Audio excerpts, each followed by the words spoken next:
Oke, assalamualaikum warahmatullahi wabarakatuh. Wilujeng sumping again in this channel, boy. Dan seperti biasa, saya akan membahas hal-hal yang penting, gak penting, wajib gak wajib, yang harus yang gak harus kita bahas seputar One Piece. Dan yang ini sangat penting, yaitu menghibur. Semoga terhibur. Kalau enggak, dihibur-hiburkan saja. Oke, jadi sebelumnya saya cuma mengingatkan, jangan lupa like, comment, and subscribe ya. Tentunya share juga. Itu yang terakhir, tombol loncengnya jangan lupa nyalain ya. Oke, baik, cukup. Kita langsung membahas saja ke intinya. Dan inilah 4 alasan Marco cocok melawan King di pertempuran Onigashima One Piece. Jika hal ini terjadi, ini bakal jadi pertempuran level komandan kelompok Yonko tertinggi. Ya, meskipun kelompok Shirohige sudah jadi mantan Yonko. Dan pada bab 981 kita sudah tahu bahwa Marco datang. Tapi siapakah yang cocok untuk dihadapi oleh Marco? Dan mungkin ini adalah lawan yang paling cocok untuk dilawan oleh Marco. Karena kita bisa bandingkan dengan komandan tertingginya ya dari divisinya. Bahkan Marco pun bisa mengimbari Kizaru yang sekelas admiral. Dan mungkin dia bisa mengimbangi anak-anak buah elit Kaido. Jika kita melihat aksinya di bab 981, kemungkinan besar Marco yang paling cocok melawan King. Ini adalah 4 alasannya. Pertama, mereka sama-sama level komandan di kelompok Yonko.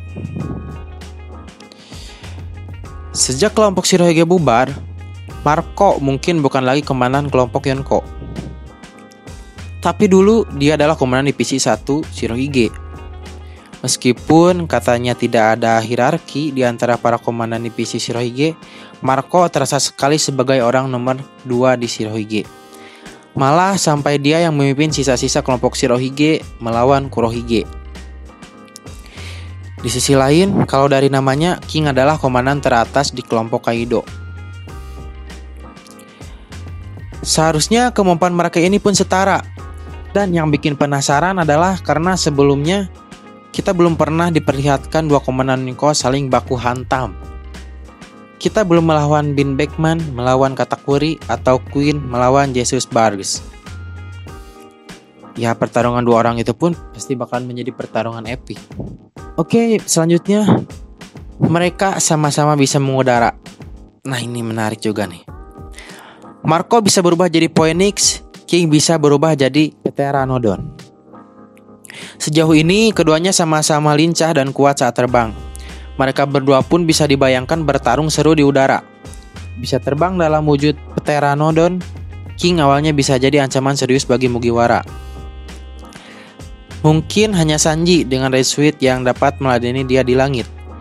Tapi karena ada Marco, sang Phoenix ini pun bisa menghadapi King supaya Mugiwara melawan musuh lain.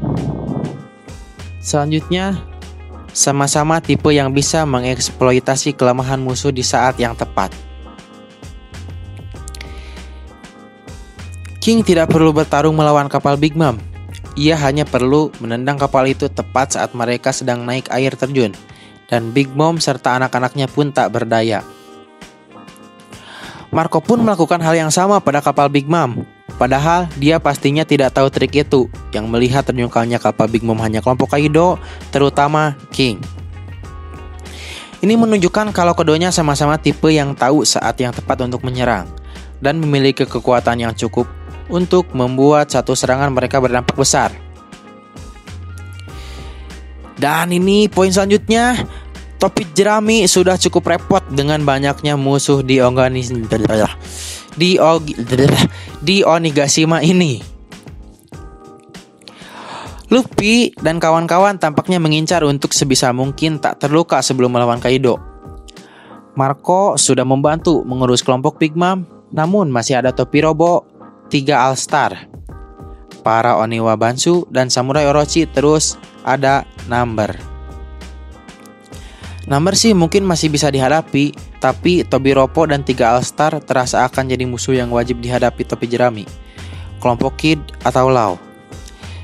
Bila para samurai biasa menghadapi mereka, para samurai itu bisa takluk dalam sekejap.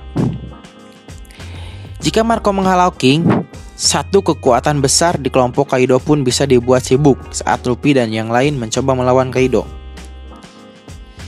Dan inilah beberapa alasan Marco cocok melawan King di Onigashima. Bahkan sangat cocok ya. Gimana? Dan siapakah pemenangnya jika kedua para petinggi itu bisa bertarung? Tolong sampaikan di kolom komentar ya. Terima kasih sudah menonton, semoga terhibur. Jangan lupa like, komen, dan subscribe ya. Assalamualaikum warahmatullahi wabarakatuh.